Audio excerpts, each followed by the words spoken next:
Hey folks, Mike's Mud Donkey is going back together here slowly but surely. Torque box has still got to be welded in, but I want to bolt the body mounts of the torque box to the frame. So I got everything in position and it's square level before I strike an arc and start welding those torque boxes on. Bit of a tedious job, so I'll just show you the skinny of it once I'm done here. Other thing I want to show you is what I got parked out here. Went shopping the other day. Figured we needed some parts.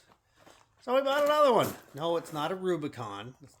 Somebody put a Rubicon hood, but it is a Sahara.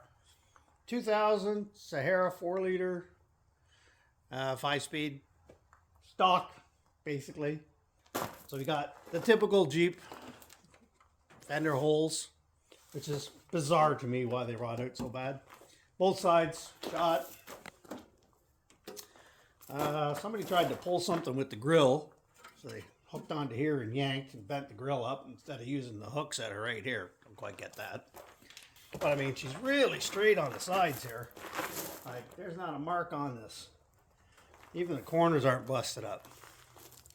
But the cap, he's letting I think his kids or his grandchildren or something driving around on the property, and they backed into a tree branch. Put it right through the cap. How they didn't break the glass is beyond me, because that's usually the first thing that goes on these is the glass.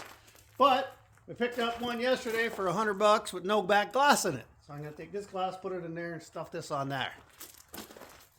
Well, yeah, this side's good. There's some, again, another typical Jeep TJ rust spot right there at that body mount. For some reason, they like to rot out there. Hinge works. A couple of broken lug nuts, so I think we drove it home with 2 lugs on there. Kind of sketchy, but we did it. Front brakes locking up the whole way back. We had to keep getting out and hitting them with a hammer to back the calipers off. They're just rusty. This hasn't been on the road in a while. I don't know. I bought it as a parts Jeep, but the more I look at it, the more it pains me to try to take this thing apart. Sahara interior, typical, tan and brown or whatever. Plug the code reader in, zero codes. No lights, no codes, nothing.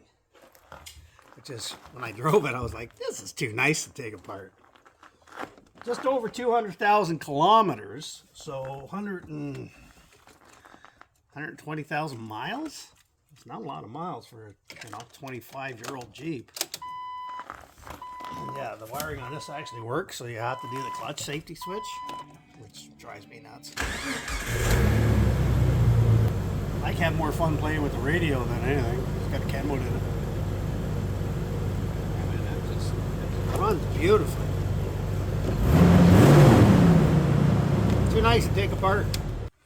And there's the problem, boys and girls. We got us a Cheese Whiz frame. And that's the worst spot that I've seen so far, but usually if they got one bad spot, then there's more.